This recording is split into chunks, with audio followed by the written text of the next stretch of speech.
Bom, estamos de volta com a última palestra da nossa noite de hoje, falando das perspectivas futuras da colheita. O tema de hoje é assim, soluções conectadas com as florestas do futuro. E você está prestando bem atenção, é muita conexão, é muita coisa importante. Então, cada palestra está trazendo uma novidade, uma coisa bonita, uma coisa nova, uma informação que só você só está vendo aqui porque você está nos acompanhando online. E eu pedi agora ao pessoal do Mais Floresta, aqui, minha equipe acabou de pedir para o pessoal o seguinte: de que cidade vocês estão falando? Rapidinho aqui. Guilherme Azevedo, somos do Grupo Brasil Forest, o Guilherme e o Renato, focado no setor florestal. Luiz Ronick, Tapetininga, São Paulo. Lô Moreira, muito obrigado, respondendo ao Rodrigo. O Máquinas Florestais fala de Lages, Santa Catarina. A Rosane Bueno, de Arraial do Piauí. Eu, né, também falei aqui, estou de Campo Grande, Mato Grosso do Sul. O Fábio Cardoso, meu parente, Água Clara, Mato Grosso do Sul. O Ciron Ulisses, de Fortaleza, Ceará. O Guilherme Azevedo, de Capelinha, Minas Gerais. A família Oliveira, de Itapeva, São Paulo. O Fabrício Gomes, de Alegre, Espírito Santo. Wesley, da Bracel, de São Paulo. Samuel Paris, de Bom Jesus, Rio Grande do Sul. Juliana Salturato, do Suzano, São Paulo. Bruno Cândido, de Messias, Alagoas. É isso mesmo, né? Interessante, eu conhecia. Guilherme Azevedo, Wesley, o Tiago José está falando sobre Arcanjo, São Paulo. O que mais? O Marco está falando de Monte Carlo, Santa Catarina. O Fábio Marcolino, de Arujá, São Paulo. O Luiz Carlos, de Alagoinhas, Bahia. O Edilson Batista, de Curitiba. O Roberto Esgote, de Agudos. E eu vou falar aqui, nós estamos internacionais hoje. O Pedro Villalba, está desde Misiones, Argentina. Bem-vindo, Pedro. Bom, está todo mundo falando aqui, o Nola César, Tapetininga, o Marco Vieira, Ipatinga, Minas Gerais, o Pedro Nani, Jaguariaíba, Paraná. Bom, se eu for ficar continuando falando aqui, nós vamos passar você por mim, que esse restinho de ano aqui. Mas o nosso próximo palestrante já está na linha, já esteve conosco em outros eventos, já é um grande parceiro da Paulo Cardoso Comunicações. Eu quero chamar aqui para bater um papo conosco, fazer a sua apresentação, meu amigo Rafael Paes. Boa noite, Rafael. Boa noite, Paulo. Boa noite, pessoal que está assistindo a gente aí, esse pessoal de grupo de WhatsApp, nossos amigos aí, operadores, operadoras, né, nossos clientes, gestores, enfim, né, todo o grupo. Muito feliz de estar aqui com vocês de novo, sempre bom estar aqui. Gosto bastante do público, gosto bastante do Paulo, então a gente se sente em casa aqui nesses eventos, nessas apresentações. Bom, já que você está em casa, o tempo é seu, o seu e a palestra é sua. Até já. Obrigado, Paulo. Bom, pessoal, uma breve apresentação aqui, tá? Eu sou Rafael Paes, algumas pessoas já me conhecem, né? Podem me chamar de Rafa, não tem problema nenhum, é como a maioria das pessoas me chamam. E a minha jornada na Ponce não é tão longa quanto a do Fernando, mas eu tô no caminho. Espero conseguir atingir o mesmo número até superar. Estou na Ponce há 4 anos e 2 meses, né? Literalmente apaixonado pelo que eu faço e apaixonado pelo lugar que eu trabalho também. Acho que tudo que o Leandro contou para a gente aí, vocês conseguem entender um pouquinho do sentimento e, enfim, como a gente se sente trabalhando na Ponce. Hoje eu vou falar um pouquinho para vocês de perspectivas futuras, né, da colheita.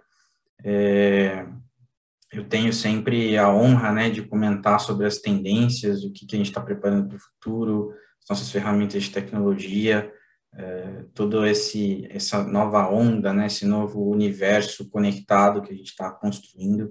Então, fico sempre muito feliz de poder trazer as novidades aqui para vocês. O Rodrigo já adiantou algumas coisas, o Fernando adiantou outras também.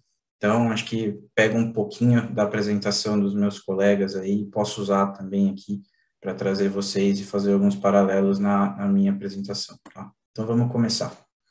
Quando a gente fala de perspectivas futuras, né, para a colheita florestal, inegavelmente a gente se remete a pensar em tecnologia, né? Acho que é inevitável que a gente não faça essa conexão.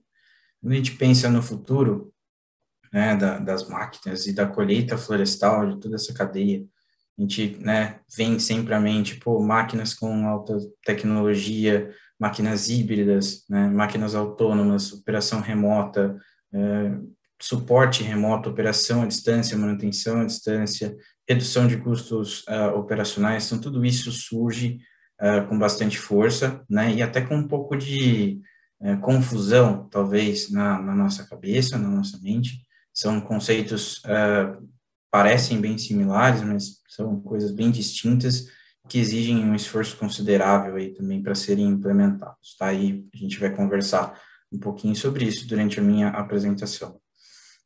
A primeira coisa, né, que eu gosto de trazer para as minhas apresentações é sempre um pouco mais de reflexão, e eu aproveito também, né, as oportunidades para poder responder para vocês as perguntas que eu mais recebo nas minhas visitas de campo, nas minhas reuniões com os clientes.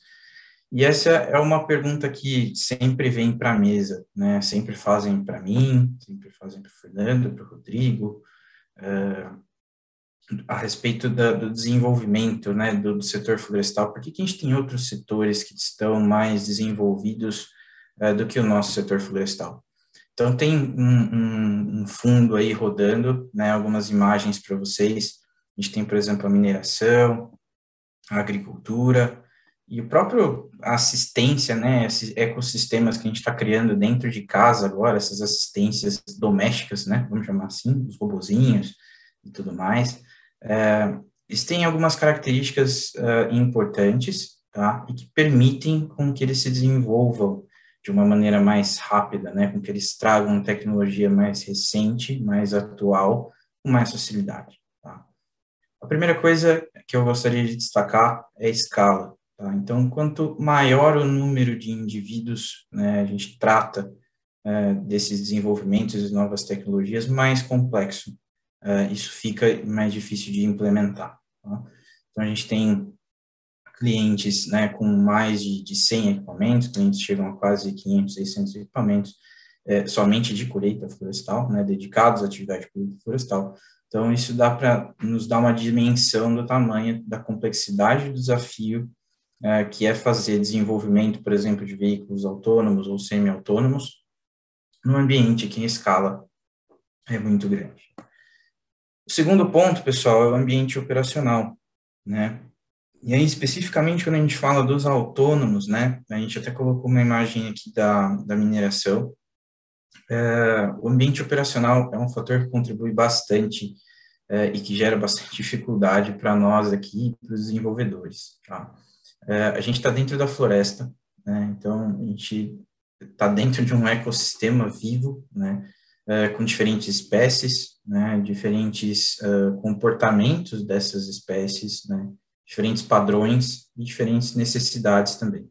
Então, nós temos desde de animais até seres humanos, né, as pequenas comunidades, os agricultores em volta das fazendas. Então, toda essa complexidade, essa variação de indivíduos que convivem nesse sistema fazem e elevam muito, né, o nível de dificuldade e o nível de desenvolvimento e maturidade que a gente precisa ter para chegar lá onde a gente quer, que é, de repente, ver uma máquina operando sozinha ou operando à distância. Então, é importante frisar, né, e assim como o Fernando colocou lá nos primeiros slides dele, as mega tendências, né, a gente não pode focar 100% na tecnologia e esquecer da sustentabilidade. Então, uma vez inseridos na floresta, que é a razão da nossa existência, é nosso dever prezar para que toda essa tecnologia mantenha as questões de sustentabilidade do meio em que a gente trabalha. Segundo item, diz a respeito do ciclo de colheita, e aí eu já trago mais um paralelo para o agro, né? A gente tem duas fotos rolando aqui no plano de fundo do agro, e o agro, né, se desenvolveu muito, né? Eles têm 3G, 4G nas fazendas, é realmente invejável para nós do setor florestal, né? Eles têm sinal com muito mais facilidade do que nós, mas é importante a gente entenda também de onde surge, né, essa maior disponibilidade, essa melhor velocidade de conexão, né, esses sinais disponíveis. No agro, a gente tem ciclos, né, pessoal, de colheita que já são conhecidos, já são esperados. Então, dentro de um ano, por exemplo, existem 4 ciclos, né? Então, planta né? Cresce, colhe, planta, cresce, colhe, isso se repete várias vezes ao longo do ano. A colheita florestal é um pouquinho diferente, né, pessoal? Se a gente para pensar na dissipação das áreas, né, da distância entre as áreas, né, e se a gente analisa também o ciclo, né, então hoje a gente colhe, depende do clone, região, enfim, de 5 a 7 anos, mais ou menos, né, o eucalipto, isso fica muito difícil da gente, dos nossos clientes, das empresas no geral, de justificarem os investimentos, né, que são altos para que a gente, né, para que se construa as torres ou redes privadas, enfim. Então, é um fator dificultoso, porque quando você coloca isso numa linha do tempo e fala, olha, esse projeto ele vai me dar um retorno a partir de, sei lá, tanto tempo, né, isso se estende muito por essa característica do ciclo de colheita também ser longo e pela dissipação das áreas, tá? Então, esse é um paralelo muito, muito importante, é uma coisa que a gente precisa entender sempre quando a gente critica ou não critica, né, a ponto de tentar deixar o setor inferior, mas critica de tentar entender mesmo por que a gente está atrás em algumas coisas, tá? Esses são só alguns dos motivos. E aí eu trouxe aqui para vocês alguns exemplos. Muitas pessoas me perguntam do autônomo, então por isso que eu vou falar bastante disso hoje também. Agência de tráfego, né, de segurança de tráfego das rodovias lá dos Estados Unidos, eles fizeram um comparativo, um dado estatístico, tá, entre acidentes com veículos autônomos, tá, e veículos não autônomos, né, os mais comuns que a gente tem por aí, que a gente mesmo dirige. Os números assustam um pouco, né, a gente sabe que isso é um desenvolvimento, né, de qualquer forma, mas só para dar para vocês um pouquinho de embasamento, né, do que eu estou falando, para que a gente entenda, né, o processo, o quanto custa, o quanto é difícil desenvolver uma solução como essa. Então, pessoal, a taxa de acidentes, né, rodoviários para os veículos não autônomos é de 4,1 para 1 milhão de milhas, tá? Então, uma milha é 1,61 quilômetros, então, mais de 1 milhão de quilômetros. Quando a gente analisa essa taxa, esse índice, né, de acidentes em veículos autônomos, a gente praticamente dobra, a gente vai para 9,1 por milhão de milhas rodados, né? De novo, só reforça que é um processo, né, uma tecnologia, um recurso em desenvolvimento, e que ainda nos intriga bastante. A maioria dos acidentes, alguns, inclusive, infelizmente, até fatais, eles se deram porque os algoritmos, né, o sistema, a solução que estava ali projetado naquela versão, teve dificuldade, né, não conseguiu entender ou esperar um determinado tipo de comportamento que veio de um ser humano, como nós. Então, nós temos essa variação, né, atravesso na faixa de pedestre ou não atravesso, o que é certo? Atravessar na faixa de pedestre, mas muitas vezes a gente não faz. Então, como que o sistema, como que o carro autônomo ele entende essa variação e ele mapeia esse risco? Uma coisa bem delicada, né, envolve vidas propriamente ditas, então a gente precisa ter muito cuidado com esse desenvolvimento. Está acontecendo, mas os números mostram que o desafio ainda é grande. Como a gente vai chegar lá, e acho que, além do como, né, uma pergunta que eu recebo bastante é quando a gente vai chegar lá, né? A gente quer chegar o mais rápido possível, não tenho dúvidas disso, tá? A gente vai trabalhar forte com vocês para que a gente consiga atingir esse objetivo em comum, em conjunto, mas eu queria deixar claro aqui algumas coisas que são importantes para que a gente conquiste tudo isso, tá? Primeiro, essa questão do cenário passado, e aí quando eu falo do passado, eu estou falando lá da mecanização da colheita, né, de quando a gente trouxe esse processo mecanizado aqui para o Brasil, na década de 90,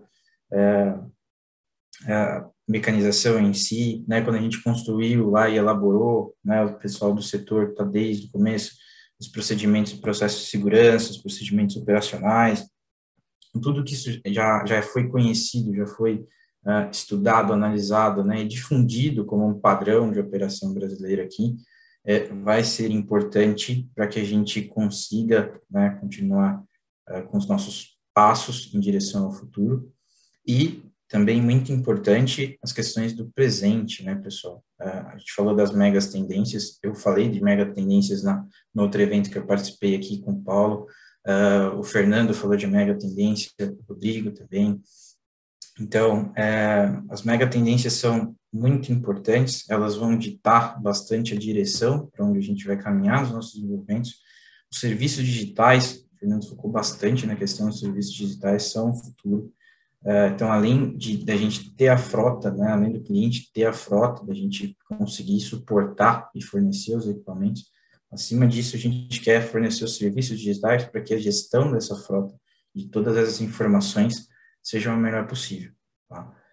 Sem esquecer, e não quero ser repetitivo, mas é um ponto muito importante, a questão da sustentabilidade. Né? O nosso negócio só existe porque a floresta está lá. Então, se a gente não mantiver a sustentabilidade do nosso negócio, a gente não vai conseguir atingir esses objetivos no futuro.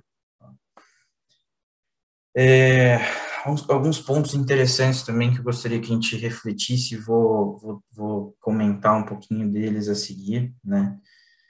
Primeiro é o amadurecimento dos serviços de manutenção, né? Isso é uma coisa que a gente estima que vai mudar bastante no futuro, né? A gente vai ter o auxílio dos dados aí para trabalhar lá com os planejadores de manutenção, o pessoal que faz os planos, até mesmo com os nossos engenheiros, né?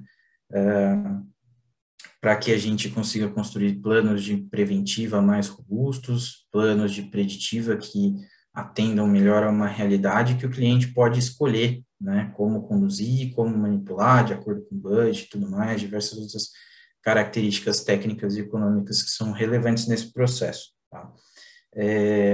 Então, manutenção preventiva, né, mais os dados que a gente vai conseguir gerar dos nossos equipamentos, eles com certeza vão ter um salto de qualidade de manutenção. Então, até o perfil do profissional de manutenção nos próximos anos pode se alterar um pouquinho, talvez as soluções vão exigir pessoas que saibam um pouquinho mais, talvez, de programação, tenham conhecimento de elétrica, eletrônica, porque isso vai estar cada vez mais inserido no nosso meio, nos nossos equipamentos e nas nossas soluções. Tá? Então, esse é o primeiro ponto.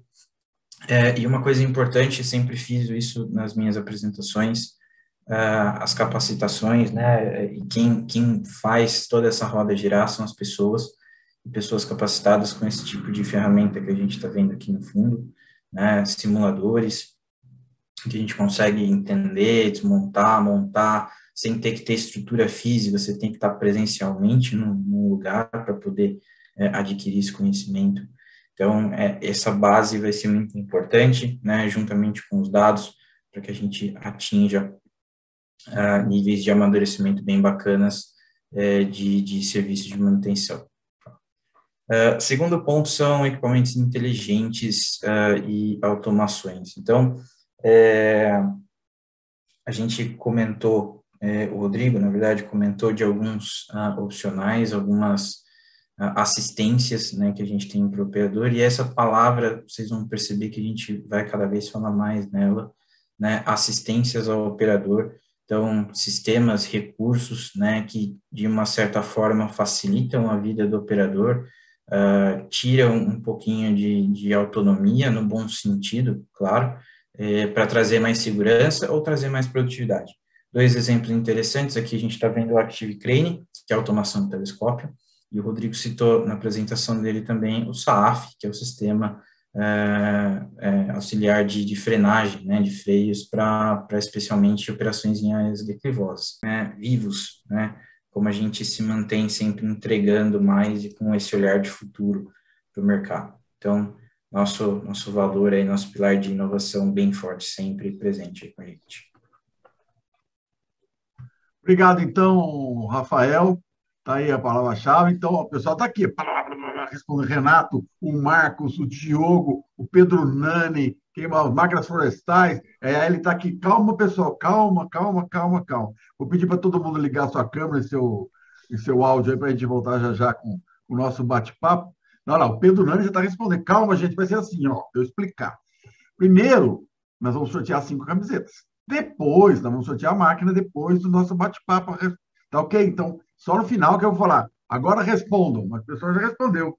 Ellen, que você que vai ter que coordenar aí, porque tá uma competição aqui. E lá vem o Renato da Tec. O Thiago estava aparecendo narrador de Jockey Clube. Atenção, primeiro lugar em o Renato Tec, em segundo, Pedro Nani. Rapaz, que maravilha.